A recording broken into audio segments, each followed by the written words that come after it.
दक्ष दक्ष जो है वो प्रसन्नता पूर्वक भगवान शिव के नाम को जपने लगा। जब दक्ष का सर जोड़ दिया बकरे वाला, तो प्रसन्नता पूर्वक भगवान के नाम को जपने लगा और सभी देवताओं ने विष्णु जी की स्तुति की। दक्ष ने विधि पूर्वक यज्ञ को संपन्न कराया। विविध प्रकार के दान दक्षिणा दिए गए। शिव जी सहित सभी देवताओं को यज्ञ का भाग दिया गया। यज्ञ की समाप्ति पर सभी देवता शंकर भगवान का गुणगान करते हुए अपने अपने स्थानों को पधार लिए एवं शिव जी भी अपने गणों के साथ कैलाश पर्वत पर चले। इस प्रकार से दक्ष का यज्ञ संपन्न हुआ और भगवान शिव जो हैं, सभी देवता अपने अपने स्थानों पर लौट जाते हैं और भगवान शिव जो हैं वो कैलाश पर्वत पर चले जाते हैं। अब रुद्र संहिता में ही पार्वती खंड प्रारंभ होगा, जो कि चतुर्थ खंड है। हिमालय का विवाह होता है। पूर्व कथा से भी ये जो है वो संबंध जुड़ा हुआ है। माता पार्वती जगदम्बा प्रकट होने वाली हैं, आने वाली हैं भगवान शिव के, क्योंकि सती ही जगदम्बा पार्वती हैं। वो पुनः जो है वो भगवान शिव की अर्धांगिनी बनकर अब प्रकट होने वाली हैं। वो कथा प्रारंभ होने जा रही है। तो सती जी ने यज्ञ में अपना शरीर त्यागने के पश्चात हिमालय के घर जन्म लेने का विचार किया, क्योंकि शिवलोक में स्थित मेनका ने सती देवी के लिए आराधना की थी। इस कारण सती मैना की पुत्री बनी। इस जन्म में उनका नाम पार्वती हुआ। नारद जी बोले कि हे ब्रह्मा जी, मुझे मैना की उत्पत्ति, विवाह आदि के विषय में जानकारी प्रदान की। ब्रह्मा जी ने बताया कि उत्तर दिशा में हिमालय नाम का एक राजा था। वह श्रेष्ठ पर्वत की समस्त समृद्धियों से युक्त था और बहुत तेजस्वी भी था। उस पर्वत का दिव्य रूप ऐसा था जैसा श्री हरि रूप संत जनों को प्रिय है। वह शैलराज हिमालय कहलाता था। राजा हिमालय ने अपने वंश की वृद्धि के लिए विवाह करने की सोची। सभी देवता मिलकर पितरों के पास जाकर बोले कि आप देव कार्यों हेतु अपनी पुत्री मैना का विवाह हिमालय के साथ कर दें। इससे सभी का भला होगा और देवताओं के रास्ते में आने वाली आपत्तियां नष्ट हो जाएंगी। पितृगणों ने अपनी पुत्रियों के श्राप की बात का स्मरण करके मैना का विवाह पर्वतराज हिमालय से कर दिया। उस विवाह में ब्रह्मा, विष्णु, शिव आदि सभी देवता शामिल हुए। विवाहोत्सव के पश्चात सभी देवता और मुनि वृंद शिव पार्वती का ध्यान करके अपने अपने लोकों को प्रस्थान कर गए। पूर्व की कथा है कि ब्रह्मा जी ने बताया कि हे नारद, मेरे पुत्र दक्ष के 60 पुत्रियां उत्पन्न हुई। उसमें से स्वधा नाम की पुत्री का विवाह पितृेश्वरों के साथ हुआ। उसने 3 कन्याओं को जन्म दिया। बड़ी पुत्री का नाम मैना, मंझली का नाम धन्या और सबसे छोटी कन्या का नाम कलावती था। एक बार तीनों कन्याएं श्वेत द्वीप में भगवान श्री हरि के दर्शन करने गईं। उस समय वहीं बड़ा भारी उत्सव मनाया गया। उसमें सनकादिक ऋषि भी आए। सनकादिक ऋषि के आने पर उनका स्वागत करने के लिए सब लोग खड़े हो गए, परंतु ये तीनों बहनें खड़ी नहीं हुई। इस पर सनकादिक ऋषियों ने उन तीनों को श्राप दिया कि तुम तीनों बहनें श्रुति को जानना चाहती थीं, परंतु तुमने अभिमान के कारण नमस्कार करने की आवश्यकता नहीं समझी, इसलिए तुम स्वर्ग से दूर जाकर मनुष्य बन गए। यह सुनकर दोनों बहनों ने अपने सिर झुकाकर ऋषि को प्रणाम किया और प्रार्थना करने लगी कि हे मुनि श्रेष्ठ, आप प्रसन्न हो जाइए। हम तो मूढ़ हैं, आप हम पर ऐसी कृपा करें कि हमको स्वर्ग प्राप्त हो जाए। ऋषि सनत कुमार शिव जी की माया से प्रभावित होकर बोले कि हे पितरों की तीनों कन्याएं, अब तुम प्रसन्न होकर मेरी बात सुनो। यह बड़ी कन्या मैना पर्वतराज हिमालय की पत्नी होगी और इससे पार्वती नाम की कन्या उत्पन्न होगी, जो भगवान शंकर की पत्नी बनेगी। दूसरी कन्या धन्या राजा जनक की पत्नी बनेगी और इससे महायोगिनी लक्ष्मी स्वरूपा सीता जी उत्पन्न होंगी, जो भगवान श्री राम की पत्नी बनेगी। तीसरी कन्या कलावती राजा वृषभानु की पत्नी बनेगी, जो महामाया राधा को जन्म देगी। इस प्रकार से भगवान ने जो है वो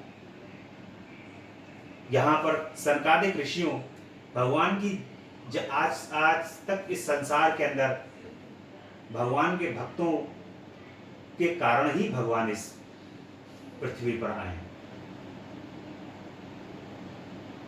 और आने का कोई ना कोई कारण जरूर रहा,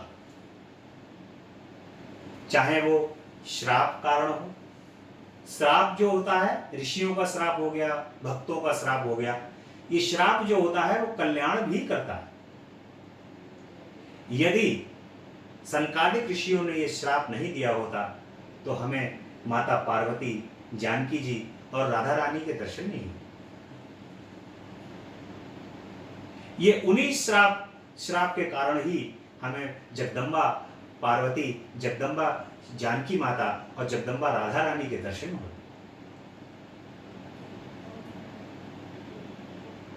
भगवान अपने भक्तों के कारण ही इस पृथ्वी पर जन्म लेते। यदि भगवान के जो भक्त होते हैं उनके ऊपर ही कोई आपत्ति, विपत्ति या परेशानी होती है, भगवान उस कारण ही जन्म। इस पृथ्वी पर भयंकर से भयंकर राक्षस हैं, ये भगवान की सृष्टि की रचना का ही पार्ट है। राक्षस, देव, मनुष्य, गंधर्व, किन्नर सभी भगवान के द्वारा ही उत्पन्न किए गए हैं। यदि भगवान अपनी सृष्टि को समेटना चाहें तो एक पल भी नहीं लगेगा, ये भगवान इस सृष्टि को समेट करके सारी समस्याएं खत्म कर। लेकिन अपनी भक्तों की रक्षा के कारण और अपनी भक्तों की चिंता के कारण कि उस, जैसे कभी कभी कहा जाता है कि ये धरती जो है वो भगवान के भक्तों के कारण ही बची हुई। पापी तो पाप करके संसार के अंदर धरती का भार बढ़ाते रहते हैं, परंतु भगवान के जो भक्त हैं, भगवान उस कारण ही इस धरती को नष्ट नहीं करते, नष्ट भ्रष्ट नहीं करते। जब भी उन भक्तों के ऊपर आपत्ति और विपत्ति आती है तो भगवान स्वयं वहां रुक नहीं पाते और स्वयं ही इस मृत्युलोक पर आकर अपनी भक्तों की रक्षा करने लगते। भगवान स्वयं कहते हैं कि जो निज भक्तन को बैरी है सो निज बैरी मेरो, भक्तन की रक्षा हित कारण चक्र सुदर्शन है। ये चक्र सुदर्शन जो है वो ऐसा नहीं है कि ये मैं अपनी रक्षा के लिए रखा हुआ हूं, ये चक्र सुदर्शन मैंने अपनी भक्तों की रक्षा के लिए रखा। तो इस प्रकार से भगवान कहते हैं कि राधा रानी कलावती जो है वो वृषभानु की पत्नी बनेगी, जो महामाया राधा रानी को जन्म देंगी। मैना को पार्वती का वरदान प्राप्त होगा कि वह कैलाश तक जाएंगी। तुम तीनों पितरों की कन्या होने के कारण पृथ्वी पर भी स्वर्ग के विलास प्राप्त करोगी। इस प्रकार कहकर मुनिराज सनकादिक अंतर्ध्यान हो गए। इसके पश्चात वे तीनों बहनें भी अपने निवास स्थान को चली। जगदम्बा उमा की स्तुति। हिमालय मैना से विवाह करके अपने घर पर आई और सुखदायक स्थानों में नैना के साथ झूम झूम कर विहार करने लगी। एक बार देवताओं के साथ श्री हरि वहां आए। हिमालय ने उन्हें देखकर कहा कि मैं आपके दर्शन पाकर कृतार्थ हुआ, मुझे क्या आज्ञा है प्रभु। तब श्री हरि ने कहा कि जगदम्बा सती के शरीर त्यागने की बात तो आपको पता ही है। अब आप ऐसा प्रयत्न करें कि वे आपके यहाँ जन्म लेकर देवताओं के कार्यों को संपन्न करें, क्योंकि शक्ति इस वक्त भगवान शिव से अलग है। संसार के सारे कार्य रुके हुए हैं। सभी देवताओं को इंतजार है कि जगदम्बा जो है वो भगवान शिव, शक्ति जो है वो भगवान शिव के पास स्थापित हो जाकर के तो इस संसार का कार्य चले। बगैर शक्ति के इस संसार के अंदर कुछ भी नहीं है। यदि कोई देश जरा सी भी शक्ति हासिल कर लेता है, शक्तिशाली हो जाता है, तो सारे ही देश उसको प्रणाम करने लगते हैं। कोई भी क्षेत्र में व्यक्ति शक्तिशाली हो जाता है या धन रूपी शक्ति को हासिल कर लेता है, तब सारे लोग उसके आगे नतमस्तक होते हैं। किसी भी देश की सरकारें हैं, यदि वो सरकारें चल रही हैं, वो भी सरकारें यदि शक्ति नहीं है उनके पास यदि वो दुर्बल हैं, तो दूसरे देश उसको लगातार कमजोर करने की सोचते रहते हैं। यदि वे शक्तिशाली हैं, शक्ति है उनके पास, तो वे सदैव ही दूसरों को भय बना रहता है। इस संसार के अंदर पूरा संसार शक्ति पर ही आधारित है। जगदम्बा शक्ति स्वरूपा उमा जो है वो भगवान शिव के पास आने वाली हैं। भगवान शिव जो हैं वो उनको भगवान के पास, उनके पास धारण करने वाले हैं, उनसे विवाह होने वाला है। इसकी प्रार्थना चल रही है, स्तुति चल रही है। मैना जो कि हिमालय की पत्नी है, जगदम्बा की प्रार्थना कर रही हैं और उनसे कह रही हैं कि जगदम्बा भगवान शिव के पास अब आप आओ, समय आ गया है। ऐसा कहने पर हिमालय ने कहा कि आपकी आज्ञा प्रभु शिरोधार्य है। सभी देवता शंकर भगवान की पत्नी उमा की स्तुति करने लगे कि हे माता, आप हमेशा शिवलोक निवासिनी हो और सर्वदा शिवजी की प्रिय हो। हे माता दुर्गे, हम सब देवता आपको प्रणाम करते हैं। नमो नमो भुवनेश्वरी, नमो नमो जगदम्ब, भक्त जनों के काज में करती नहीं विलंब। हे जगदम्बा, अब हमारा कल्याण करो। अब भगवान शिव के पास विराजित हो। या देवी सर्वभूतेषु मात्र रूपेण संस्थिता, नमस्तस्यै नमस्तस्यै नमस्तस्यै नमो नमः। इस प्रकार से देवी की स्तुति करने लगे देवता, और इंद्र आदि देवता जो हैं वो जगदम्बा की स्तुति करने लगे कि जगदम्बा, अब इस सृष्टि को जो है वो आगे बढ़ाओ माँ, सारे कार्य रुके हुए हैं, इन कार्यों को आगे करो। माता प्रसन्न हो जाती हैं जब देवताओं ने भगवती उमा की स्तुति की और कष्ट निवारणी दुर्गा उनके सन्मुख प्रकट हुई। सभी उपस्थित देवता उनको प्रणाम करके स्तुति करने लगे हैं कि हे माता, हमें क्षमा कीजिएगा तथा सनत कुमार के वचनों को पूर्ण करने की कृपा करिए माँ। अब आप पृथ्वी पर अवतार ग्रहण कर भगवान शिव की पत्नी बनकर अपनी अद्भुत लीलाओं से देवताओं को सुखी करें। जगदम्बा मां इस संसार को संचालित करने की संचालित शक्ति है। माता की कृपा के बगैर इस संसार के अंदर सभी कुछ असंभव है। कुछ भी, एक पत्ता भी जगदम्बा की कृपा के बगैर नहीं हिल सकता। संसार को संचालित, यदि हवा का झोंका भी आता है और हवा के पत्ते हिलते हैं तो वो भी शक्ति है। किसी हवा की शक्ति के कारण ही वो शक्ति पत्ते हिलते हैं। इसलिए जो है वो हमें इस बात का सदैव स्मरण रहना चाहिए कि जगदम्बा इस संसार के कण कण में, क्षण क्षण में, हर प्रत्येक जगह जगदम्बा की कृपा से ही ये पूरा संसार चल रहा है। जगदम्बा इस संसार का आधार है। तीनों लोगों के अंदर मां का प्रभाव और जगदम्बा की कृपा व्याप्त है। इसी प्रकार से देवता भी परेशान हो जाते हैं और मां की प्रार्थना करने लगते हैं कि देवी ने भगवान शिव जी का स्मरण कर कहा है कि हे मुनियों एवं देवताओं, मैं पृथ्वी पर अवतार अवश्य ग्रहण करूंगी, इससे देवताओं के दुख दर्द दूर होंगे। मां तो मां है। मां प्रसन्न हो गई। मां कहने लगी कि भैया, तुम्हारे कारण हम पृथ्वी पे भी चले जाएंगे।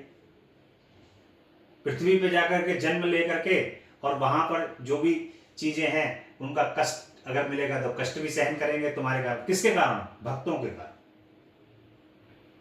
तो जगदम्बा आ जाती हैं और वे कहती हैं कि मेरे अवतार लेने के कारण है, इससे पहले हिमाचल और मैना ने भी मेरी आराधना की है, अब भी वे भक्ति पूर्वक मेरी सेवा करती हैं, अतः मैं हिमालय के घर उनकी कन्या के रूप में प्रकट होंगी। मुझे ज्ञात है कि मेरे शरीर त्यागने से मेरे पति भगवान शिव भी दिगंबर होकर मेरे वियोग को सहन नहीं कर पा रहे।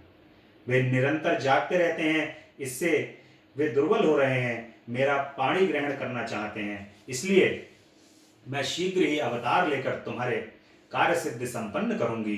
अब तुम अपने स्थान को चले जाओ, भगवान शिव का भजन करो। माता कहती है अब तुम निश्चिंत होकर चले जाओ, मुझे तो भगवान शिव के पास विवाह हो जाएगा तो मैं भगवान शिव के पास पहुंच जाऊंगी। अब तुम्हारे कष्ट भी सबके दूर हो जाएंगे। और हिमालय जो है वो तप करने लगते हैं, और तप करने के बाद जो है ब्रह्मा जी ने बताया कि जब देवता हिमालय और मैना को उपदेश देकर लौट गए तो दोनों ने उमा की आराधना करने लगे। उन्होंने चैत्र माह से लेकर 27 वर्ष तक व्रत किया। व्रत की समाप्ति पर दुर्गा भवानी उमा प्रसन्न होकर उनके सामने प्रकट हुई और उसने वर मांगने के लिए कहा। हिमालय ने उनसे 100 पुत्र तथा पुत्री के रूप में उमा देवी से स्वयं प्रकट होने की इच्छा प्रकट की। देवी ने उनसे तथास्तु कहा और अंतर्ध्यान हो गई। कुछ समय पश्चात मैना के गर्भ से ज्येष्ठ पुत्र मैनाक का जन्म हुआ।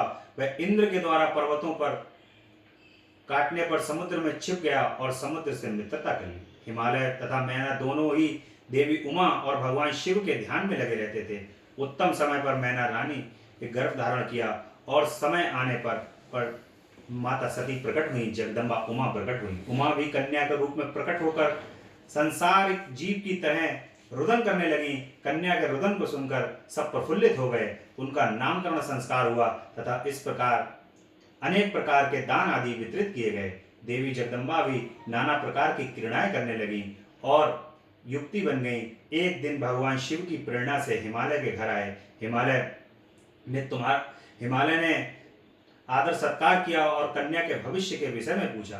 तुमने बताया कि कन्या बहुत भाग्यशाली है, परंतु इसका पति दिगंबर निर्गुण काम वासना रहित, भोगी, माता पिता से हीन, अभिमान रहित तथा साधु वेशधारी होगा। तुम्हारी यह बात सुनकर हिमालय और मैना बहुत दुखी हुए, परंतु हे नारद, तुमने उनको आश्वासन दिया कि ये सभी लक्षण शुभ हैं, क्योंकि भगवान शंकर इसके पति बनेंगे, इसलिए पार्वती को शिव जी की प्राप्ति के लिए तप करना होगा।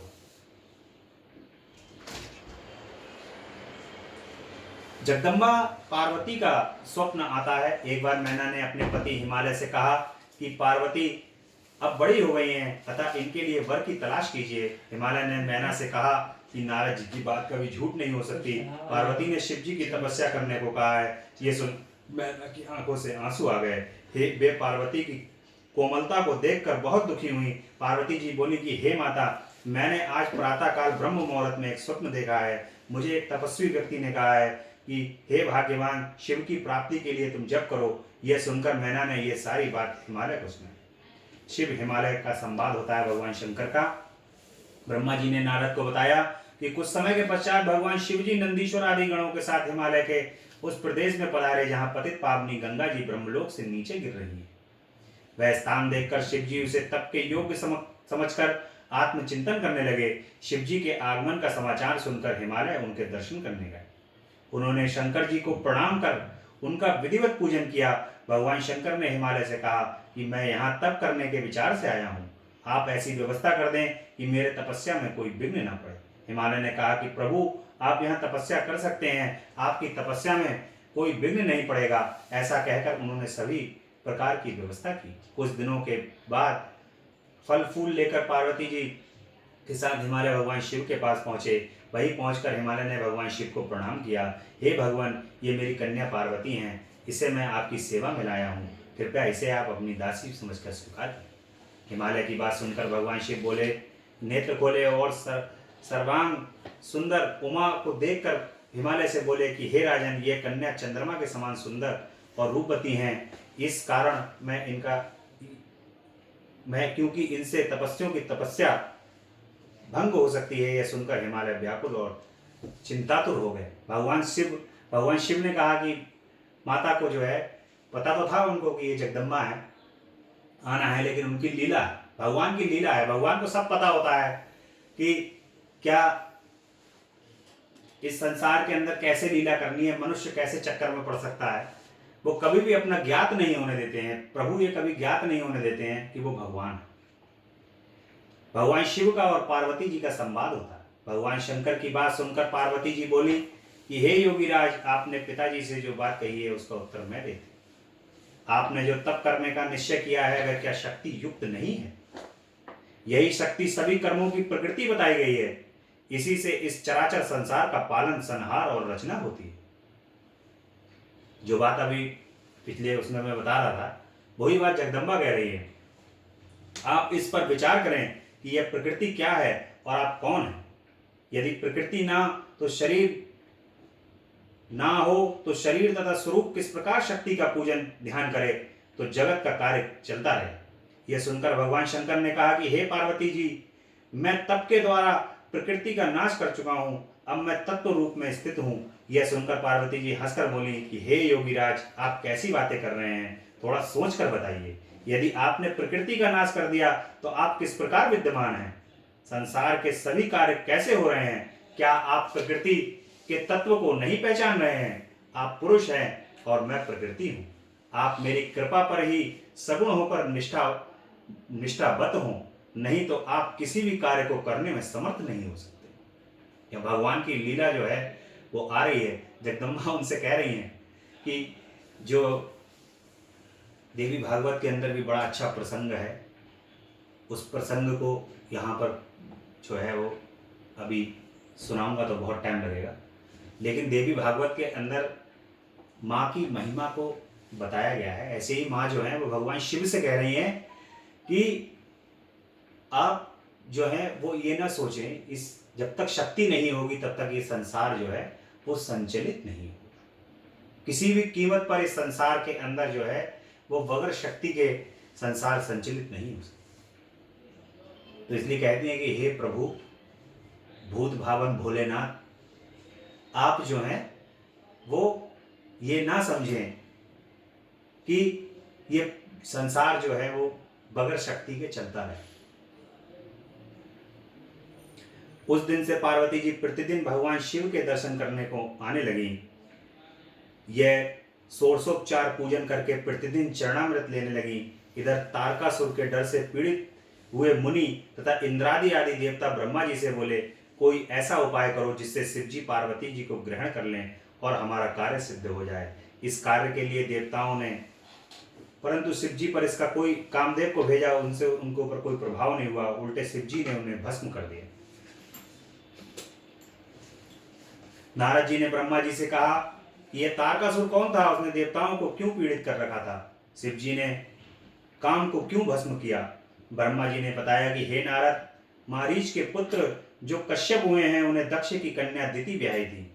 उससे हिरण्यकश्यप और हिरण्याक्ष नामक 2 पुत्र हुए, जिनका भगवान श्री हरि ने 12 और नृसिंह रूप धारण करके मारा था। उसके पश्चात दिति के गर्भ को इंद्र ने गिराकर पेट में खंड खंड कर दिया था। उससे उनके 49 पुत्र हुए जो मरुदगण कहलाए, वे स्वर्ग को चले गए। इसके पश्चात दिति ने 10,000 वर्ष तक तपस्या की, जिससे प्रसन्न होकर कश्यप जी ने वज्रांग नाम का पराक्रमी पुत्र उत्पन्न किया। वज्रांग ने माता दिति की आज्ञा से देवताओं को जीतकर उनका राज्य छीन लिया। पर ब्रह्मा जी ने और कश्यप ने जाकर वज्रांग द्वारा बंदी बनाए गए देवताओं को मुक्त कराया। वज्रांग ने उनका राज्य भी लौटा दिया और ब्रह्मा जी के उपदेश से वह सात्विक भाव वाला व्यक्ति बन गया। ब्रह्मा जी ने उसे एक रूपवती स्त्री प्रदान की। उस स्त्री ने अपने पति से महापराक्रमी श्री हरि को जीतने वाले पुत्र की याचना की। पति से ब्रह्मा जी की उपासना और तप कराकर एक पराक्रमी पुत्र का वरदान मांगा। ब्रह्मा जी वरदान देकर ब्रह्मलोक को चले गए। तारकासुर का जन्म कुछ समय के पश्चात वज्रांग की पत्नी गर्भवती हुई और समय आने पर उसने एक लंबे चौड़े शरीर वाला अति पराक्रमी बालक को जन्म दिया। उसके जन्म समय समस्त संसार में अपशगुन और उपद्रव होने प्रारंभ हो गए। कश्यप जी ने उसका नाम तारकासुर रखा। कुछ समय बाद ही वह पर्वत के आकार का सा बन गया। उसने तप करने के लिए माता से आज्ञा मांगी। माता ने उसे प्रसन्नतापूर्वक आज्ञा प्रदान कर दी। उस पर उसने देवताओं को जीतने की इच्छा से मधुवन में तपस्या की। उसने अपनी भुजाएं ऊपर को उठाकर ऊपर की ओर दृष्टि करके एक पैर के अंगूठे पर खड़े होकर 100 वर्ष तक तपस्या की। उसके तप से देवलोक भी जलने लगे। तब ब्रह्मा जी उसके सन्मुख प्रकट हुए। ब्रह्मा जी ने उसे वर मांगने को कहा। उस पर तारकासुर ने ब्रह्मा जी को प्रणाम कर वरदान मांगा कि इस संसार में मेरे समान कोई बलशाली ना हो और भगवान शंकर के से उत्पन्न पुत्र ही मेरा शस्त्र द्वारा वध करे। इस पर ब्रह्मा जी तथास्तु कहकर अपने लोक को चले गए। इसके पश्चात ब्रह्मा जी से आज्ञा लेकर शंकराचार्य ने दैत्यों का राजा तारकासुर को नियुक्त किया। वह देवताओं को पीड़ित करता हुआ दंड देने लगा। इंद्र ने भयभीत होकर तारकासुर को खजाना, ऐरावत हाथी, उच्चेश्रवा घोड़ा आदि प्रदान कर दिए। ऋषियों ने तारकासुर को कामधेनु गाय प्रदान की। उसने पृथ्वी पर घूम घूम कर संसार की समस्त उत्तम वस्तुओं पर अपना अधिकार कर लिया। वह देवताओं और इंद्र तथा पितरों का भाग लेने लगा तथा इंद्रासन पर विराजमान हो गया। उसने देवताओं को स्वर्ग से निकालकर स्वर्ग पर अपना अधिकार करके वहां दैत्यों को बसा। इस प्रकार तारकासुर ने जो था वो समस्त देवी देवताओं को परास्त करके इंद्रलोक पर कब्जा कर लिया। ब्रह्मा जी बोले कि सब देवता मेरे पास आकर अपना दुख बताने लगे। देवताओं का दुख सुनकर मैंने कहा कि मैं तो तारकासुर को मार ही नहीं सकता। इसे तो मैं ही क्या, भगवान श्री हरि और भगवान शिव जी भी नहीं मार सकते, परंतु भगवान शिव से उत्पन्न पुत्र ही इसे मार सकता है। इसलिए दक्ष की पुत्री सती से इस समय हिमालय के यहाँ नैना के गर्भ से पार्वती के रूप में जन्म लिया है। उसका विवाह भगवान शिव से होगा, उससे जो पुत्र होगा वही तारकासुर को मार सकेगा। अब तुम लोग भगवान शिव के पास जाकर पार्वती जी से विवाह करने का आग्रह करो, प्रयत्न करो। फिर मैं भी स्वयं तारकासुर के पास जाकर उसे समझाने का प्रयास करने लगा। मैंने उससे कहा कि हे पुत्र, मैंने तुम्हें इसलिए वरदान नहीं दिए थे कि तुम अपनी सीमाओं को लांघ जाओ। यह स्वर्ग तो देवताओं के लिए बनाया गया है। तुम अति शीघ्र इसे छोड़कर पृथ्वी पर लौट जाओ और पृथ्वी पर ही राज्य करो, नहीं तो तुम्हें दुख भोगने पड़ेंगे। मैं उसे समझाकर चला गया। तारकासुर ने भी स्वर्ग को छोड़ दिया और पृथ्वी पर शोणित नगर पर शासन करने लगा। देवता स्वर्ग में इंद्र के साथ रहने लगे। अब कामदेव भगवान शिव के पास जाते हैं। सब देवताओं ने विचार करके शिव जी से विवाह की बात सोची। इंद्र ने कामदेव को बुलाकर उनसे कहा कि तुम शिव जी के पास जाकर उनसे काम उत्पन्न करो, उनसे जिससे पार्वती जी से वो विवाह के लिए तैयार हो सकें। ब्रह्मा जी के वरदान के अनुसार तारकासुर को भगवान शिव जी का पुत्र ही मार सकता है। कामदेव बोला, मैं इस कार्य को अवश्य करूंगा। कामदेव शिव की माया से मोहित होकर वसंत और रति के साथ वहां पर पहुंचा जहां पर भगवान शिव तपस्या में लीन थे। वहां पहुंचकर कामदेव ने अपनी माया फैलाई। उसने सुंदर सुंदर फल और फूलों से वन उपवनों को सजा दिया। वसंत की बहार खिल उठी, शीतल मंद सुगंध बहने लगी। नंदी व सरोवरों में कमल खिल गए। कोयल मधुर शब्द बोलने लगी, भौरे गुंजारने लगी। कामदेव ने संपूर्ण संसार को मुक्त करने वाला बाण चलाया। इतना सब कुछ होने पर शिव जी पर इसका भी कोई प्रभाव नहीं पड़ा। उसी समय जगत जननी पार्वती जी भी सखियों के साथ पूजा करने आई। जो भगवान शिव सर्वेश्वर हैं, उनके ऊपर कामदेव का भला क्या प्रभाव हो सकता है। उनको तो केवल जगदम्बा के आने पर ही भगवान शिव को पता था कि जब जगदम्बा आएंगी तभी जो है वो इस लीला को आगे बढ़ाना है। वे एक तरह से कामदेव की माता जगदम्बा सहायक बन गई और शिव जी का ध्यान हटा तो सकाम भाव से सोचने लगे कि ये सब क्या हो रहा है, मेरी तपस्या में विघ्न कैसे आ गया। शिव जी अपनी अद्भुत दशा देखकर काम से पीड़ित होकर इधर उधर देखने लगे। उनके क्रोध से समस्त दिशाएं कांपने लगी। देवता डर गए, स्वयं कामदेव भी घबरा गए। कामदेव को धनुष धारण किए देखकर भगवान शिव ने क्रोध में और बढ़ोतरी हो गई, जिससे उनका तीसरा नेत्र खुल गया। उनके तीसरे नेत्र की अग्नि से कामदेव उसी समय भस्म हो गए।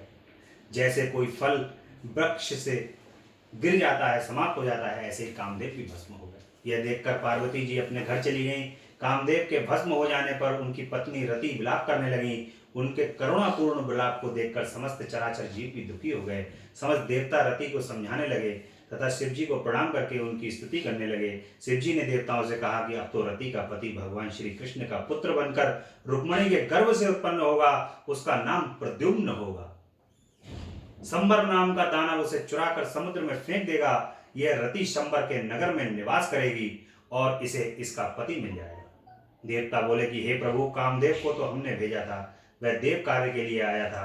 वह रति उस समय तक जीवित रहेगी, तब तक आप ही रक्षा करो। यह सुनकर भगवान शंकर बोले, देवताओं, यह कामदेव फिर तो शीघ्र ही जीवित हो जाएगा और मेरा गण बनकर आनंद करेगा। मैं शीघ्र ही तुम्हारा भी कार्य संपन्न करूंगा, परंतु यह बात किसी को पता नहीं चलनी चाहिए। अब तुम सब अपने अपने स्थानों को जाओ। पार्वती जी को नारद का उपदेश दिया था। कामदेव के भस्म हो जाने के पश्चात पार्वती जी जब अपने घर पहुंची तो उन्होंने 24 घंटे खाते पीते, उठते बैठते, सोते जागते भगवान शिव का ग्रह सताने लगा। तब एक दिन ऋषि नारद घूमते फिरते हिमालय के यहाँ पधारे। हिमालय ने नारद का आदर सत्कार करके बैठाया। इसके पश्चात हिमालय ने नारद जी को कामदेव के भस्म हो जाने और पुत्री पार्वती के द्वारा शिव पूजन का समाचार सुनाया। नारद जी पार्वती के पास जाकर बोले कि हे पार्वती, तुमने बिना तप किए भगवान शिव भोलेनाथ को प्राप्त करने की कोशिश की थी और तुम्हारे अंदर कुछ, इसीलिए अब तुम भगवान भोले शंकर को प्राप्त करने के लिए तप करो। नारद जी ने पार्वती जी को ओम नमः शिवाय पंचाक्षर मंत्र की दीक्षा दी। उसकी विधि बताकर नारद जी वहां से चले गए। पार्वती जी इस प्रकार से तपस्या करती हैं। भगवान भोलेनाथ वहां पर पार्वती जी तपस्या करने के पश्चात ऋषि मुनि यक्ष गंधर्व देवता और दानव आदि सब मिलकर ब्रह्मा जी के पास जाते हैं। ब्रह्मा जी इन सबको देखकर श्री हरि के पास जाते हैं। सबने ये संतप्त होते हुए तीनों लोगों का हाल सुनाया। श्री हरि ने कहा कि हे बंधुओं, यह सब पार्वती जी की तपस्या का परिणाम है। तुम सब मिलकर भगवान शंकर के पास जाओ। यह सुनकर कामदेव के भस्म हो जाने का स्मरण कर सब कांपने लगे। इस पर श्री हरि ने उन्हें समझाया कि तुम लोग डरो मत, भगवान शिव बहुत ही दयालु हैं, वे हम सब के स्वामी हैं, वे अवश्य रक्षा करेंगे, इसलिए तुम सब उनकी शरण में शीघ्र पहुंचो। तब श्री हरि की बात मानकर सभी लोग भगवान शिव की शरण में पहुंचते हैं और नारद जी को आगे कर सभी व्यक्तियों ने आनंद पूर्वक उन्हें प्रणाम किया और उनकी स्तुति करी। भगवान शंकर जो हैं, सभी देवता लोग भगवान से प्रार्थना करते हैं कि हे प्रभु, इस संसार को संचालित करने के लिए विवाह कर लो, जगदम्बा उमा से विवाह कर लो। वो सारा प्रसंग जो है वो यहाँ पर बताया जाता है और भगवान शिव जो हैं वो अंततो गत्वा तैयार हो जाते हैं विवाह करने के लिए। और भगवान शिव पार्वती जी की परीक्षा लेते हैं और कहते हैं, नारद, श्री हरि आदि सभी देवता चले गए तो भगवान शंकर ने सप्तऋषियों का स्मरण किया। उनके आने पर भगवान शंकर ने उनसे कहा कि तुम गौरी शिखर पर जाकर पार्वती से मिलो, वे मुझे प्राप्त करने के लिए महान तप कर रही हैं, उनके प्रेम की परीक्षा लेकर मुझे अवगत कराओ। आज्ञा पाकर सप्तऋषि गौरी शिखर पर पार्वती जी के पास पहुंचे और उन्हें प्रणाम करके पूछा कि हे देवी, आप इतना कठोर तप किस लिए कर रही हो। पार्वती जी उनसे बोली कि हे श्रेष्ठ ऋषियों, मैं तो भगवान शिव को पाने के लिए नारद जी द्वारा बताए गए रास्ते को कारण तप कर रही हूँ। वे मेरे प्राणेश्वर हैं, मुझे पूरी आशा है कि वे मेरी कामना अवश्य पूरी करेंगे। यह सुनकर सप्तऋषि बोले कि हे पार्वती, आपकी उनके चरित्र को तुम जैसी भोली भाली कन्या क्या जाने। उसने तो तुम्हारे पिता के 10,000 पुत्रों को, जो भगवान नारद जी के बारे में बताते हैं कि तुम्हारे पिता के 10,000 पुत्रों को जो नारायण सरोवर पर पिता की आज्ञा से तप कर रहे थे, उन्हें बहका दिया और परिणाम ये निकला कि वे लौटकर आज तक नहीं आए हैं। सप्तऋषियों की बात सुनकर पार्वती जी हंसकर बोली कि आप जो कह रहे हैं वह सत्य नहीं है। मैं पर्वतराज की पुत्री होने के कारण कठिन तप से नहीं घबराती। नारद जी ने तो मेरा परम हित किया है।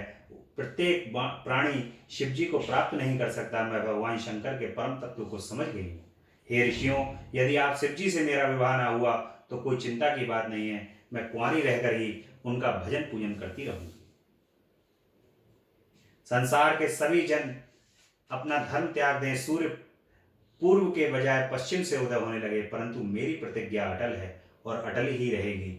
उनका दृढ़ संकल्प देखकर सप्तऋषि उन्हें आशीर्वाद देकर भगवान शिव जी के पास लौट गए। सप्तऋषियों ने आकर भगवान शिव को ये सारा वृतांत सुनाया कि हमने तो माता को तमाम तरीके से बहकाने की कोशिश की, लेकिन माता जो है वो किसी भी प्रकार के बहकावे में नहीं आई और वो अपने आप की प्राप्ति के लिए अटल है।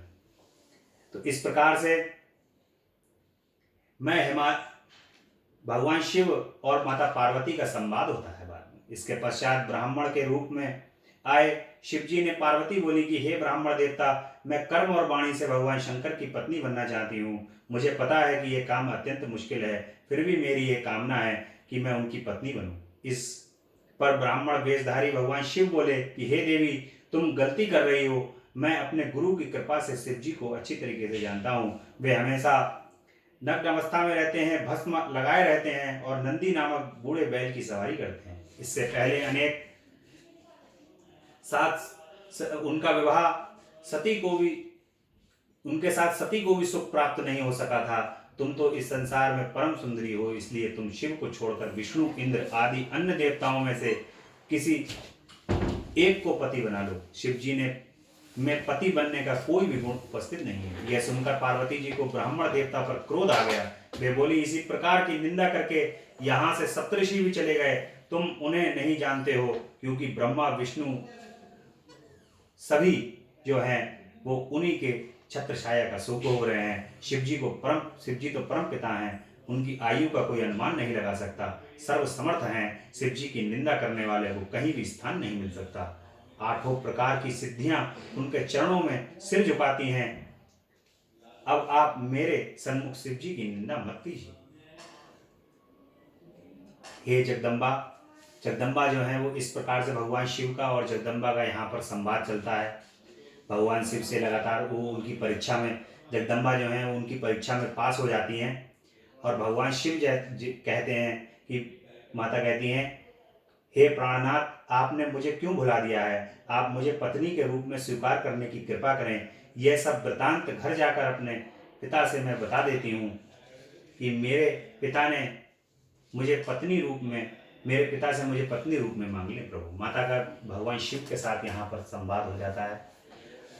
भगवान शिव की परीक्षा अनेक प्रकार से समझाने की कोशिश करते हैं, लेकिन माता जो है वो किसी भी प्रकार से मानने को तैयार नहीं होती हैं, और पिछला वृत्तांत भी बताती हैं कि मैं सती के रूप में पिछले आपके साथ थी।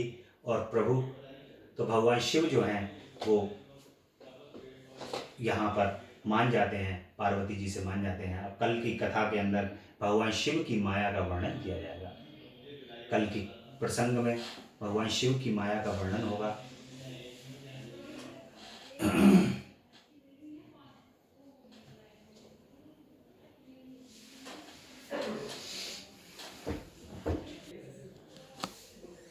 भगवान शिव की इतनी सुंदर कथा चल रही है, आप सभी लोगों से अनुरोध है इस शिव कथा का आनंद स्वयं भी लें और दूसरों को भी दें। चैनल को सब्सक्राइब करें, लाइक करें और दूसरों को शेयर भी करें, ताकि ज़्यादा से ज़्यादा लोग भगवान शिव की इस कथा को सुन सकें।